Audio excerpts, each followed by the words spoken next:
Alors justement, vous disiez, quand on a évoqué le titre ensemble dans votre réponse, vous me disiez que c'est un livre pour vous qui n'est pas négatif. Mm. Donc vous êtes quand même optimiste malgré ces deux chocs. Je suis optimiste. Alors ça, bon, ce qu'il faut dire quand même, c'est que ce livre, c'est un dialogue. Oui, Je l'ai vous avez écrit comme raison. un dialogue parce que justement, comme je n'ai pas, enfin, je ne cherche pas à trancher en fait, à répondre à la question.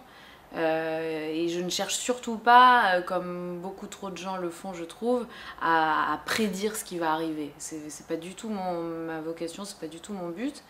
Moi, j'ai envie d'affronter les points de vue et d'essayer de voir quelles sont les questions qui se posent. Donc, c'est pour ça que j'ai écrit ça sous forme de dialogue, en confrontant un peu tous les points de vue qui s'affrontent dans ma Alors tête. les deux points de vue qu'on a, c'est un historien. Un historien d'un côté, donc un historien et un étudiant.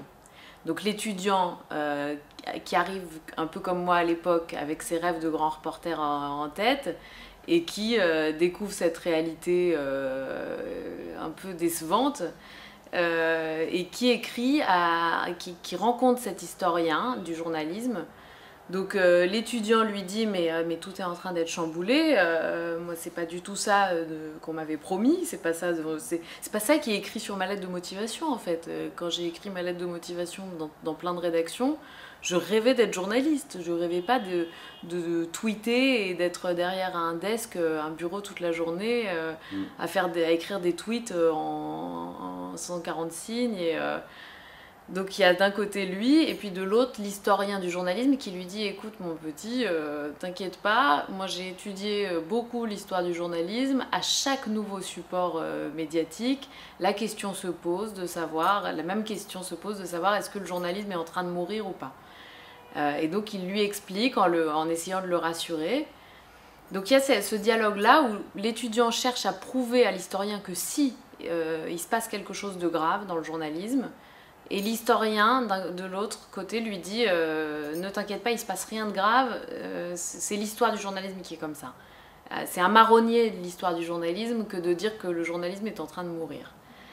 Donc on a cette confrontation-là, et là où je dis effectivement que je reste optimiste, c'est en tout cas ce que j'essaie de montrer en conclusion, c'est que l'historien finalement se laisse convaincre quand même que je suis en train de spoiler la fin, mais c'est pas grave. L'historien se laisse convaincre quand même qu'il y a un vrai changement. Mais ce changement-là, il est extrêmement, comment dire, il est extrêmement fécond, même s'il entraîne énormément de pertes comme tous les changements. Il est extrêmement fécond parce qu'il fait naître quelque chose de nouveau qui apparaît sur le web en fait et qui ne pouvait naître que sur le web. Une forme de journalisme qui ne pouvait exister que sur le web et qui va être très intéressante et qui est en train de se faire. Et j'ai pas envie de prédire ce que ça va être, mais pour moi il y a quelque chose de très créatif qui est en train de naître, de la collaboration entre les journalistes et les blogueurs, les professionnels et non professionnels. Je trouve qu'il y a voilà, quelque chose de très interactif qui se fait. Il y a, moi aussi, je fais partie de ces acteurs du web, donc je trouve ça très positif, mais on peut entendre des contre-arguments en disant justement que beaucoup trop de gens prennent la parole et que c'est peut-être pas bon. Mais Je suis justement, l'avocat du diable. ouais, tout à fait. Mais c'est ce que fait l'étudiant dans mon livre. Et l'historien vous répondrait que les non-journalistes ont toujours trouvé des moyens de s'exprimer et qu'on leur a toujours reproché d'essayer de gratter un peu la place des journalistes. Donc c'est un débat qui n'est pas nouveau et effectivement le web facilite le fait de donner une tribune à des personnes qui ne sont pas payées pour ça. Lorraine Malka, un grand merci. Merci à vous. Les journalistes se lâchent pour mourir, c'est votre livre dans la collection toute nouvelle mythologie aux éditions Robert Laffont. La presse face au défi numérique. Un grand merci à vous. Merci à vous.